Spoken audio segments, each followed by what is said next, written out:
They tell you governments borrow money from the public. That's true, but it's not the whole truth. Here's the uncomfortable part.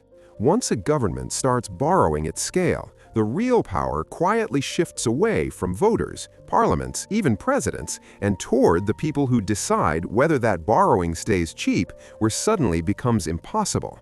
Most people never notice when that shift happens because it doesn't look like a takeover. It looks like normal finance. And right now, it matters more than it has in decades. When a government needs money to build roads, pay salaries, fund wars, bail out banks, it doesn't usually raise taxes overnight. That's politically painful, slow, loud. Instead, it borrows. It issues bonds, IOUs, promises to pay back later with interest. At first, this feels harmless, almost responsible. Borrow today, grow the economy tomorrow, pay it back over time. But here's where the story gets interesting. Those bonds don't just sit quietly in some vault. They are bought, traded, priced, and judged every single day by global financial markets. And markets don't vote. Let's slow this down.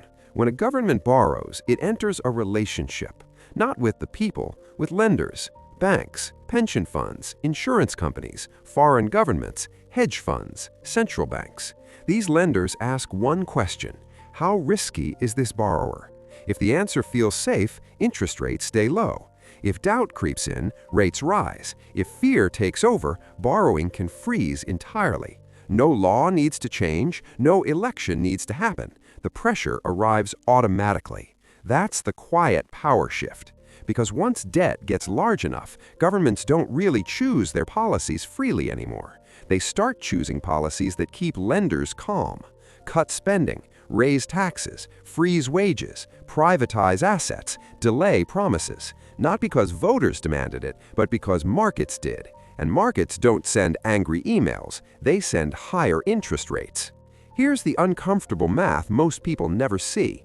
When debt grows faster than the economy, interest becomes the real boss. At low rates, debt feels manageable. At high rates, it starts to compound faster than political solutions can keep up.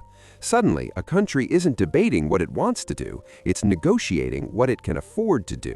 This is where the irony kicks in. Governments are often described as powerful, but highly indebted governments become reactive. They announce big plans, then quietly water them down after bond yields spike.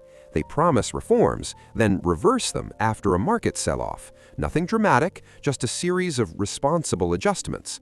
Publicly, leaders say they're acting in the national interest. Privately, they're watching debt auctions, currency charts, and credit ratings, because a downgrade isn't symbolic, it's expensive. A single notch down can mean billions more in interest every year, paid not to teachers or hospitals, but to creditors. And here's the part almost no one likes to admit. The system rewards short-term calm over long-term stability. Politicians operate on election cycles. Markets operate on confidence, which can disappear in hours. So governments learn to manage perception as much as reality. Announce optimism. Delay hard decisions. Roll over debt. Borrow again to pay old borrowings. It works until it doesn't. History is full of moments where this balance snapped. Not with explosions, with spreadsheets. Suddenly, borrowing costs spike. Currencies slide. Emergency meetings happen over weekends, and the same phrase appears every time. The markets have lost confidence. Not voters, markets. At that moment, control is no longer theoretical. Policy is dictated by survival. The public story says governments control money. The underlying reality is more fragile. Governments issue currency, yes, but borrowing ties that currency to trust, and trust is rented, not owned.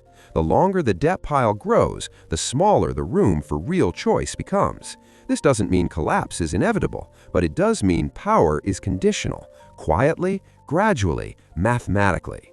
So the next time you hear about government borrowing, deficits, or bond markets behaving nervously, listen carefully, because beneath the technical language is a simple question.